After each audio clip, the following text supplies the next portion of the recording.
morning vlog. I am drinking kombucha because last Saturday I woke up randomly like super sick. I think I must have just caught a bug from one of the elementary schoolers, but I have found that drinking kombucha like right at the butt end of some kind of cold or flu, not when it's COVID, will really like nip it in the bud. So cheers. I haven't tried this flavor before, I don't think.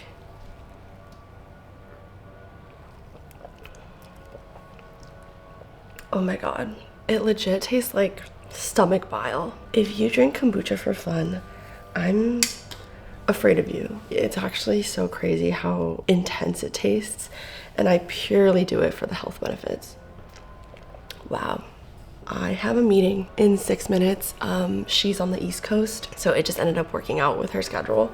So I'm gonna go hop on a Zoom right now. Cheers, good morning. I finished my meeting and I wanna go to sleep. But look, he's in my spot. I have a quarter left of my kombucha. That is actually so horrendous. I couldn't chug that if my life depended on it. Baby, you have your own side. This is my side.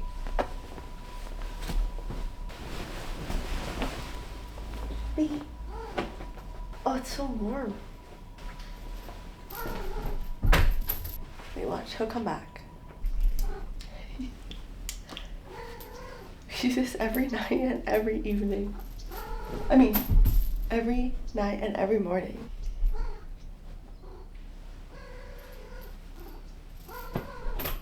I need to rest because I have a busy evening. Mickey and I are going to the Dodgers, big Padres game. I'm so excited. But I didn't know you could bring your own food to the Dodger Stadium. Like, that has to be a new policy because we've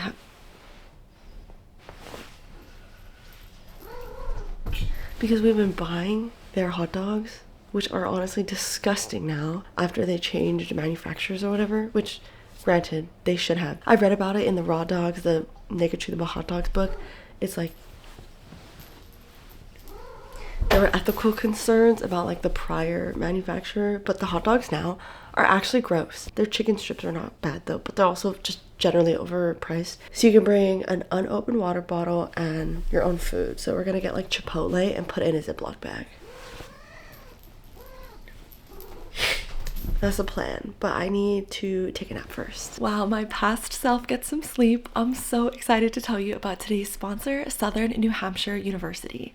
I mentioned a few times on this channel that I'm applying to graduate school this winter, so I hope I made it clear that education is something that's super important to me. Education, increasing accessibility to higher education, mental health, and advocating for mental health services are all things I hold very near and dear to my heart. If you've ever been interested in a career that requires a background in psychology, I'd like to talk to you about SNHU's psychology degree. SNHU has one of the largest accredited nonprofit online degree offerings in the country. Some of my favorite undergrad courses were psychology classes, and not only will a bachelor's degree in psychology from SNHU prepare you for a wide variety of career paths, it'll give you the strong foundation for additional advanced degrees you need to treat patients in a clinical setting. In this program, you'll explore the complexities of the human mind and build the foundational knowledge you need for diverse career paths where it's critical to understand human behavior.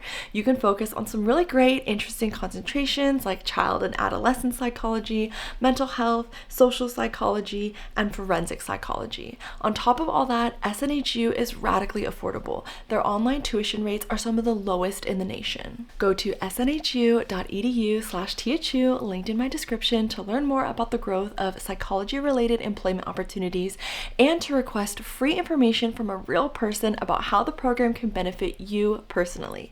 It only takes one click to find your calling. Thank you so much to the Southern New Hampshire University for sponsoring today's video.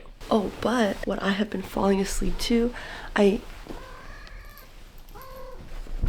used to read on my Kindle like right before I went to bed. My attention span or something, it's not really working. So right now I have been listening to audiobooks, and Penguin Random House, the app, has like a sleep timer where you can shut it off after like 15 minutes, 30 minutes.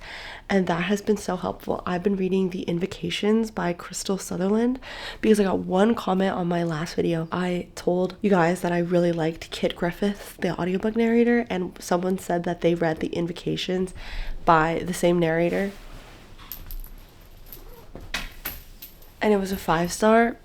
It's so good. I'm having an amazing time reading the book. Biggie, you don't want to go get the mouse? Did I not throw it right or something? Oh gosh. 3 girls, 1 supernatural killer on the loose. But there's so much about like family and loss and grief and found family, just like so many other aspects. They also talk about how scary it is being a woman just in general, which yeah, absolutely. I only have like 4 hours left of it. Oh, I don't want it to end. I would be so surprised if it's not 5 stars. So I'm gonna listen to that. I'm gonna fall asleep again. I'll talk to you later today. Just took my nap, just ate my lunch. Invocations, solid 5 stars. Oh my god, I don't want to tell you anything about this book except that I'm begging you to read it. There are demons, there are powerful women, there are female friendships, there's a sapphic main character. I don't want to spoil it for you, but just know that there is literally everything you could possibly want in one book. There's like a mystery element, there's a magic system. What a fantastic idea for a book, and what a wonderful execution. Kat Griffith's audiobook, again, 10 out of 10. I am going to get dressed. I'm going to go pick up Mickey in the afternoon. The game starts at 5, but we need to go get water, food. We're going to get Costco hot dogs. Oh, yeah, I've also been doing this to get the hair out of my face because my long hair is getting really overstimulating. I also started Intermezzo by Sally Rooney last night. I'm only on chapter 1 and I've already annotated quite a bit. There are just so many standout lines already. Everyone under the sun on Instagram has been talking about this book. I was worried that there was gonna be just like a blind praise because this is Sally Rooney, but everyone says her writing has gotten so much better. It evolved. The story is very thought-provoking and emotional, so I'm so excited. I really think it's gonna pull my heartstrings. Bought this on Pango for like 15 bucks. It's the exclusive Barnes & Noble edition. Let's see, you know already what I'm gonna wear. I went to a Dodgers game when I filmed my Ali Hazelwood vlog. My game day fit doesn't change. Thrifted Calvin Klein jeans.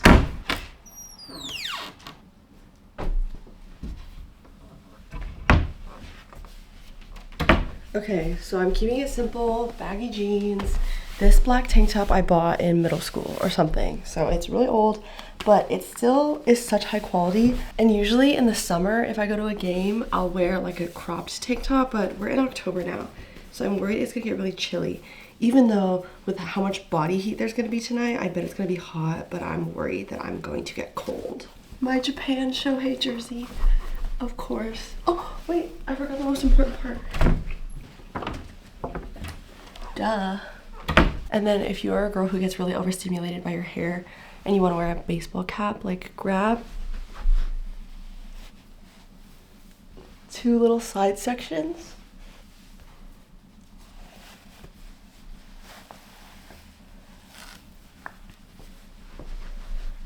And then run it through the little hole in your hat. And then no hair will get in your face, guaranteed. And the back of your head still looks so cute. Oh my god. I'm going to the eye doctor soon. I honestly can't wait because I need to get a new prescription. Every year it gets like slightly worse. I think just because I've like ultimately used them more often than I used to. In college, I used to only wear them like when I was in the back of the classrooms and everything. Wait, before I go, I need to show you something.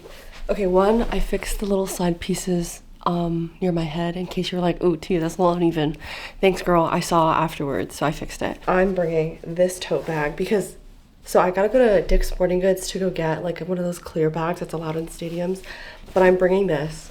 Are you kidding me? My girlfriend got it in veterinary school and it's actually perfect. This is such a cute tote bag. They give it to vet students. Granted, she's not a tote girl, so she gave it to me, but thank God she's not, you know, so I have it now. Okay, bye.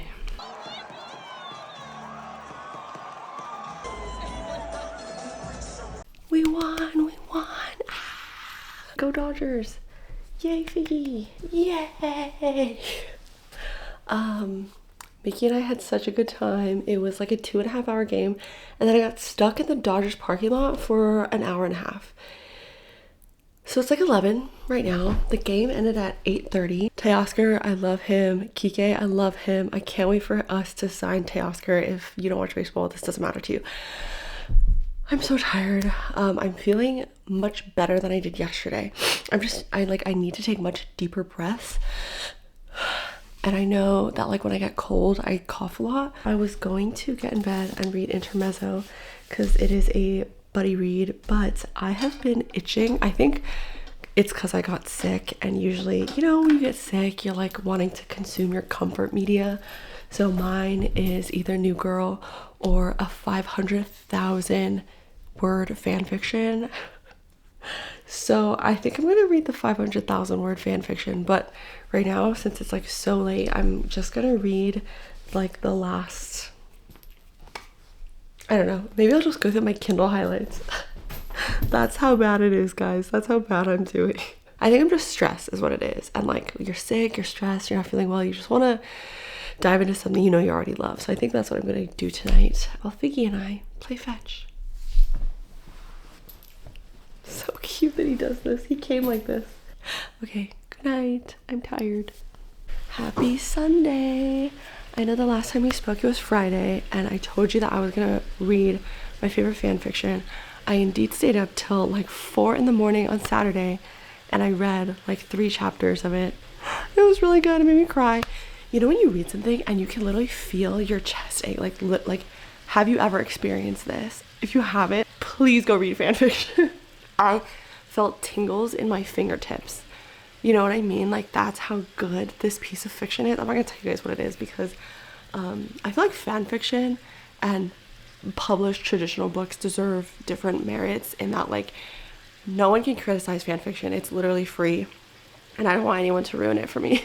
Whereas like traditionally published, there's like a whole industry. You know what I mean? Does that make sense? This person wrote this piece of work that's longer than the entire Lord of the Rings trilogy for the love of the fandom, and like to me that's so special and cherished, and it was such a good experience. And then last night I read a few of her other works, but I did have to take like a very long nap on Saturday, and I thought I would feel better by now, but like I still sound so congested and I just don't feel great, which is so surprising because I've been sick for like a week and I really thought I'd be better by now, so it's kind of disappointing. So today the plan is grad school apps. I need to work on my personal statement. Yuck. Intermezzo, I need to start reading this because I'm behind on where Jillian is.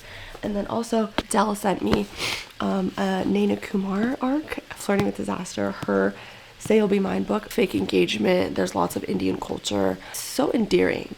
That was her debut, so this is her second novel. I'm so excited for it. It comes out in January, so like I've kind of started this, but the characters are kind of annoying me, and especially with the hurricane situation that's happening near Florida, it just doesn't feel right to read a silly, goofy second chance romance like with the hurricane in it as like a plot point. It just feels very dystopian to me, so I might put this down. But Intermezzo for sure. And those are my weekend plans. Oh, and the Dodgers are playing the Mets today. So we're gonna watch that. I have my jerseys in the wash. Me, Heroes, and Mickey's are all in the wash right now. Hero got his ball stuck in the tunnel. I think your head is too fat for that. No, he's doing it. He's doing it. Yay! Good job! I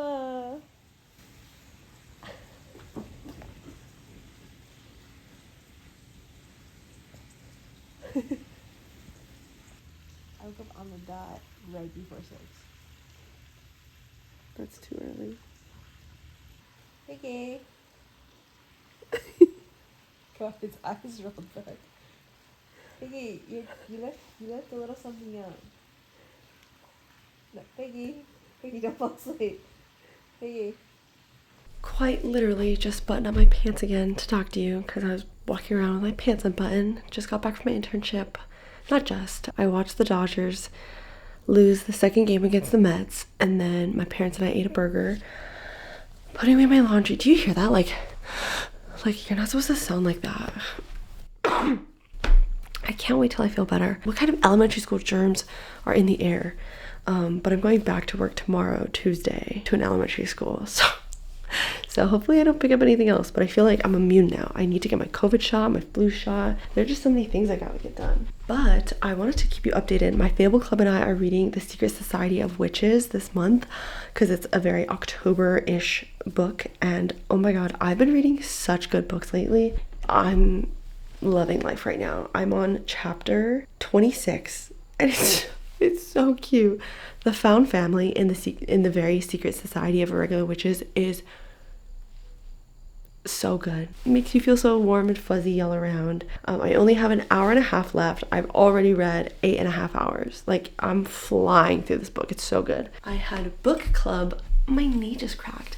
I had book club yesterday with 3 of my other friends, like a casual, like FaceTimey book club. We are gonna read Sharp Objects for like this month's. Right now we're on like a weird schedule. You know when you have to schedule adult friendship hangouts like 6 to 9 weeks in advance? We are like not on a great schedule right now, so I can't even call it my October read. I can call it my mid-October, early November read. But I'm really excited about Sharp Objects by Gillian Flynn, and it is on my physical TBR, and it's something that I've just like wanted to get to for a while. I remember talking about it in like a vlog like a year and a half ago or something. And then tonight is a grad school application night, sending some emails. So tired. I think work starts at like 7 tomorrow, but I had a really good day at work today, or like my internship today. We had our first, or I guess, who knows if I have had a queer patient already, it's just not come up, but today was the first time that a queer patient's queerness has come up, and it was really nice to like talk to them about it, and that's like exactly the kind of conversations and interactions I always want to have in my professional life when I'm older. Like, it was just so nice, and I felt so safe. I wasn't even the patient, so it was just like cool talking to people who are like me, you know. Representation is important, okay? I had a really good day. I'm tired, but it's a good kind of tired. I say that a lot. Last night I stayed up and I did read some fan fiction. Yeah, did not read Intermezzo like I was planning to. It's too good. It's too good. When you're in a fan fiction phase, it's honestly so difficult to get out of. Traditional fiction just doesn't hit as hard. And I'm not saying it's like worse or better written. It's just a different type of feeling because the characters, you already know the character so well because it's fan fiction, so it's like okay, I'm gonna go shower. I'm planning on finishing Secret Society of Irregular Witches tonight, hopefully. And she has like a British accent, and surprisingly I feel like October for me has been the month of reading audiobook narrators without an American accent. It's been so fun. Like, I finally found audiobook narrators that I can understand in a different accent. Vlog, hello. Today is October 15th. Makes you want to say like, today's October 3rd. Ignore the clothes I have in my bed. That's fine. That's not even that messy. I do have a full trash bag of trash on the floor right now, but I'm just not going to show you. I'm just going to pretend that I don't have that. But today's October 15th, which is Run with the Wind by Xian Mura Day. It is publication day for literally my most anticipated read of the year. My best friend Karen, who also actually recently started making bookish content, so I will link her TikTok below. Karen, I love you. Literally so near dear to my heart. She and I met online in the pandemic, and I'm seeing her in December, Christmas time. I'm so excited. Long distance friendships are so hard. But she actually so sweetly bought my copy of Run with the Wind. So I don't think she's gotten her package yet, but if she does, hopefully she films like an unboxing. Maybe she filmed it, but I won't see her until December, so I won't have my actual physical copy. I've been waiting for a copy in the mail. Actually, it's funny, I just got a book mail today and I was like, Run with the Wind, but it's not. It's actually something still really cool. I don't know why I didn't film it, but I guess I was just so excited to rip open the package that I didn't even remember that I was filming a vlog, which sucks. But Forever Publishing so kindly sent me this one, and it looks so good. It's a contemporary romance. One, the cover is beautiful. Look at her little magical body fairy dusting away. Wish I Were Here. That is so clever, by Melissa Weisner. I believe this is a debut. A buttoned-up math professor is forced to rely on her carefree doorman when her identity mysteriously disappears. Before long, by the book's Catherine finds herself bending all the rules with the charismatic Luca. Oh my god, I can't talk today after working. As Catherine unravels the truth behind her identity's disappearance, she may discover that the real Catherine has been missing for a lot longer than she realized. Oh. And then, like, when publishers send you stuff, which again I'm so grateful for, like, sometimes they send you like a little note from the author or like an explanation as to why this book is being written. This is probably one of my favorite parts of book mail because you get an inside scoop as to the publishing industry, the authors, the inspiration for the book, and that if you've been here for a little bit, you know that I love behind the scenes stuff like that. I love hearing more about what my authors think, their thoughts that are not on the page. What was your most favorite scene to write, or why did you even write this book in the first place, or like what's the first scene you thought of?